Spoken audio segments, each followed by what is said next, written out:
Rich and Charlie here with the Operation Legacy Light to My Path coaching series. We're going to get into a special topic now called psychological obstacles and emotional barriers on page 182. And it's really going to focus on the things in life that become obstacles. They come in our way. They psychologically have a tendency to pull us down, to take the joy out of life, to get us off track, for us to lose our momentum, Charlie. And I just want to lead in by saying that everybody deals with psychological and emotional barriers in life. At different points in time they come along, but we can prepare for them, we can plan for them. They don't have to be a surprise to us, and we can have techniques for identifying them, overcoming them, and we can also have a support network in place to help us navigate through them. Right. Thank you, Rich.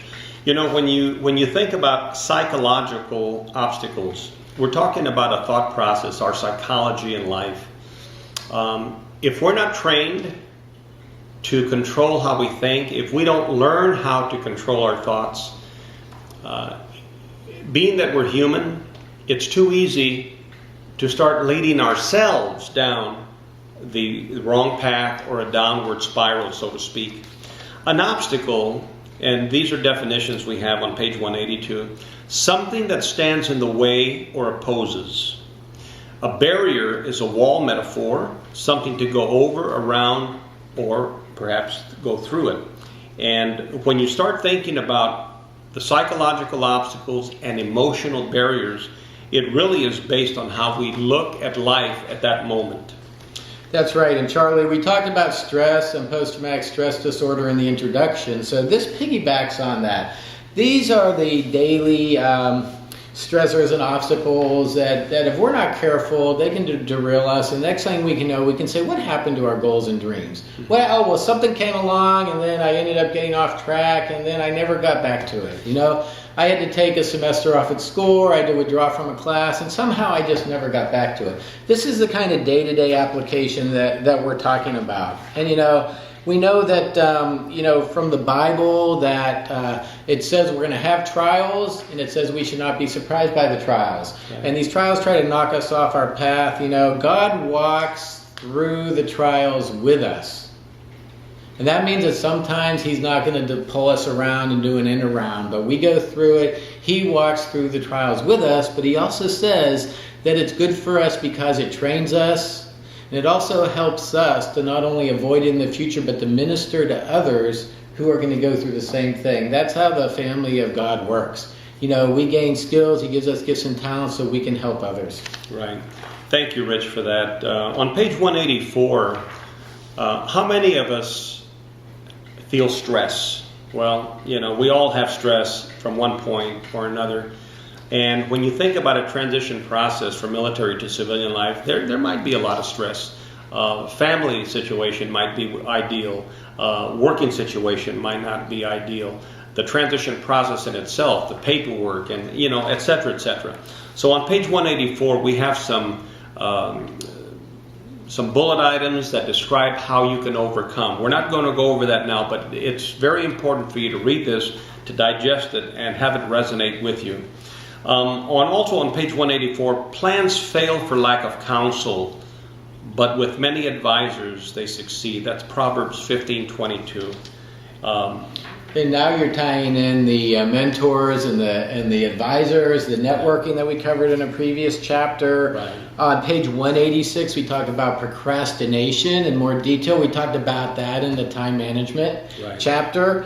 And if you want to have some fun, on page 186, we have 10 verses all about procrastination and being a sluggard, and that's just part of them. And that's because the Lord knows that we have trouble with procrastination. And it talks about, diligent hands rule, but laziness ends in slave labor. The sluggard craves and gets nothing, but the desires of the diligent are fully satisfied. He knows it's an issue. We need to admit that procrastination is an issue for a lot of us. The other issue is that we might be type A, very, very busy, but not being busy in the right areas. Right. And, that could almost be a form of procrastination from doing what we need to be doing. Exactly. Don't confuse being busy with producing results. That's right. That's right. Or not being a procrastinator. Exactly. Absolutely. You know, one that resonates with me right there, it's in the middle of page 186. All hard work brings a profit, but mere talk leads only to poverty. That's Proverbs 14:23. So, when you think about the transition process, make sure that you have a plan, that's your to-do list. Make sure that you are focused. Make sure that you get things done. We're all mission-oriented. That's how we were trained in the military, so you know how to do that. But it's just an interesting topic. So as you're going through this and journaling your thoughts, that's right, make sure that it works for you. You mean I didn't have to go buy a brand new book in the bookstore right now to actually be told that? It's amazing. This is thousands of years old. This is the ancient wisdom that's been true throughout history. It'll be true until the end of time. On page 190, we really want to emphasize about not carrying old baggage through life. As you go through transition from where you are today to the new vision of where you want to be, you remember your vision board, there's some things we need to let go of. And as we transition from the military culture to the civilian culture, there's some of the military culture that we need to let go of because it's not going to serve you in the civilian culture. And we want to be aware of what that is. We want to let go of the baggage, not keep replaying it, rewinding, revisiting it, but once and for all, take care of it, give it to God, put it in the trash can, put the lid on it, and then just put it at the foot of the cross. That's where it belongs. That's where it's going to stay. You're going to move forward on your new vision. You're going to be aware of the emotional obstacles. You're going to have those scriptures and verses already memorized so that whenever those obstacles come up, you can rebuke them and you can cast them out and you can stay on your path forward. Thank you, Rich. One of the other things about changing behaviors and changing thought patterns and thought processes is you have to have a why. And why is one of the keys to goal setting, and we'll get into that a little bit later perhaps, and earlier when we spoke of goal setting. Every time you change, know why you're changing. Know that the future state has got to be so big that it attracts you toward it. If it's not that big, if it's not emotionally in a positive way, if it's not emotionally attracting you to it, it's going to be too easy to stay where you are. And so just be aware of that. We also cover a 7-step problem-solving process in here, which is really excellent. It actually walks you through the steps to make a decision. And we like to emphasize that you have an outcome in mind. You say, this is my plan and I'd like to achieve this. But we also know that sometimes God has a different outcome for us. So we want to be open to God's will. We want our will to be open to His will, for His will to be done, but we also want to have not just one outcome in mind. We say plan A, but also plan B, maybe plan C. There's different ways to get to a destination. There's different ways to overcome obstacles, and there's also different outcomes that are also very positive. So don't just have your heart and mind and soul fixed on one outcome or one plan. Have a plan B and a plan C, because we never really know exactly how we're going to get to the other side. Exactly. Thank you, Rich. On page 194, as Rich just mentioned, as you're going through these 7 steps in problem solving and the process, you can use these 7 steps on every area of your life wheel. Also, you may have problems that you'll need counselors to help you with, and that's where the mentoring and having the counselors would be there to help you. That's right. So as you know, as we close out of this chapter, page 196, the reflection states, God is our refuge and strength and ever-present help in trouble. That's Psalm 46:1. So no matter how bad it seems to get, no matter what obstacles are thrown in our way, it seems like everything is gone, everything is lost, there is hope.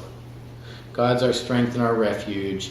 And by building that support system, that network ahead of time, when you go through the storm, your friends are going to be there, your Christian family is going to be there, and they're going to lift you up, and we're going to lift you up and keep you on track and give you the support that you need. Right. Thank you, Rich. Thank you, the takeaway is make sure that you have a support group that can truly help you, because individually, we were trained in the military to suck it up and just to take care of it. Well, you know what? It's not always that easy. We need help. Don't be afraid to ask for help. And sucking it up by ourselves is not God's way. That way comes from somewhere else where you don't want to go. It's about the church family working together, using our gifts and talents to build each other up. To always have a good word to say, lift up a brother, help them out. Love does. Remember, love is a verb. Love does. And we want to help each other. And by doing that, we will also be able to receive the help when we need it. So thank you very much. come on back. We're going to get into some analysis tools, and we're going to help you achieve that life of purpose, meaning, and happiness. Bye now. God bless.